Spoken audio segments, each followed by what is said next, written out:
భారతదేశ చరిత్రలో అత్యంత కీలకమైన యుద్ధం మూడో ఆంగ్లో మరాఠా యుద్ధం, the third Anglo Maratha war. ఈ యుద్ధంలో బ్రిటిష్ వారు మరాఠాలను ఓడించి కంప్లీట్ ఇండియా మీద కంట్రోల్ సాధించారు. కానీ పైకి కనిపిస్తున్నట్టు అందరూ చెప్తున్నట్టు ఇది బ్రిటిష్ మరాఠాల యుద్ధం కాదు. ఇది దోపిడీదారులు బానిసలకు మధ్య జరిగిన యుద్ధం, అహంకారానికి ఆత్మాభిమానానికి మధ్య జరిగిన యుద్ధం.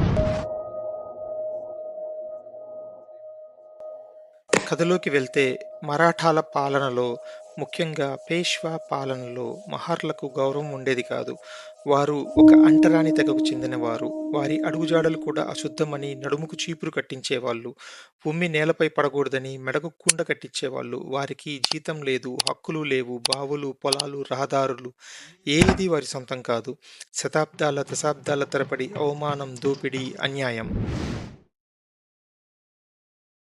అప్పుడు బ్రిటిష్ వాడొచ్చి, ఈ మహార్లకు ఉద్యోగం ఇస్తాను, జీతం ఇస్తాను, ఆత్మగౌరవం ఇస్తాను, మీకు మీ పిల్లలకి అందరికీ చదివిస్తాను అనగానే వేల మంది మహార్లు వెళ్లి బ్రిటిష్ సైన్యంలో చేరారు. అది 1818 జనవరి 1.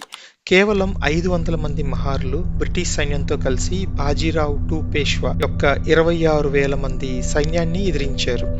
అప్పుడు మహార్లు ఎంతో బ్రేవ్ గా ఫైట్ చేసి పేష్వా సైన్యాన్ని ఓడించారు. అణచివేతకు వ్యతిరేకంగా ఈ విజయానికి గుర్తుగా ఈ మహార్ల పేర్లన్నీ చెక్కించి బ్రిటిష్ వాడు ఒక పిల్లర్ని కట్టించాడు. ఇప్పటికీ మహారాష్ట్రలో జనవరి 1వ తారీఖు వస్తే లక్షల మంది మహార్లు అక్కడికి చేరి ఈ విజయాన్ని సెలబ్రేట్ చేసుకుంటారు.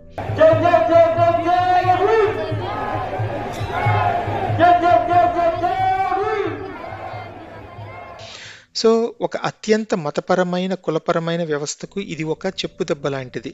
ఇలాంటి దెబ్బలు మనకు కొత్తమీ కాదు. అంతకుముందు కూడా ఆఫ్ఘన్లు, టర్కులు భారతదేశం మీద దాడి చేసినప్పుడు కూడా ఇలాగే జరిగింది. కుల వివక్ష, మూఢనమ్మకాలు, అంధభక్తి లాంటి దురాచారాలతో మన సొసైటీ ఎంతో బలహీనంగా ఉండేది. మన సొసైటీ బలహీనంగా ఉన్నప్పుడు ఎవడైనా వచ్చి మన మీద పెత్తనం చెలాయించవచ్చు అనమాట. కాబట్టి భీమా కొరేగావ్ చరిత్ర మాత్రమే కాదు, ఒక హెచ్చరిక కూడా. మనము రేషనాలిటీని వదిలి మతం, సంస్కృతి, రాజకీయాల పేరుతో హిపోక్రసీకి సపోర్ట్ చేసిన ప్రతిసారి మరో భీమా కొరేగావ్కు మనమే ఫౌండేషన్ వేస్తున్నాం అనే విషయాన్ని మర్చిపోవద్దు. జై హింద్.